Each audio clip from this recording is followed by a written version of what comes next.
તો ગાંધીનગરથી મહત્વપૂર્ણ સમાચાર સામે આવી રહ્યા છે, જ્યાં ગાંધીનગર જિલ્લાના દહેગામ તાલુકાના હરસોલીના 40 જેટલા યાત્રાળુઓ શ્રાવણ માસમાં ભગવાન અને માતાજીના દર્શન કરવા માટે મહારાષ્ટ્રનો પ્રવાસ રાખવામાં આવ્યો હતો, અને જેમાં હરસોલી ગામના 40 જેટલા યાત્રાળુઓ સાપુતારા, નાસિક, ત્રંબકેશ્વર જેવા ધાર્મિક સ્થળોની મુલાકાત લીધી હતી।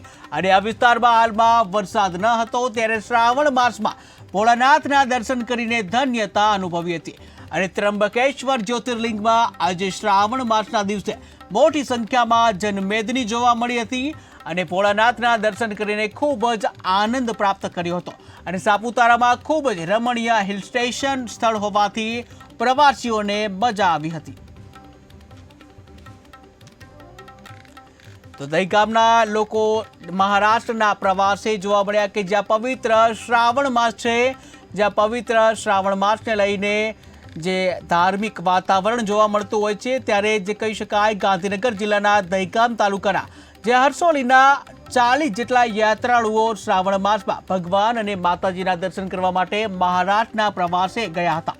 ત્યારે હરસોલી ગામના 40 જેટલા યાત્રાળુઓ સાપુતારા, નાસિક, ત્રંબકેશ્વર જેવા ધાર્મિક સ્થળોની મુલાકાત લીધી હતી।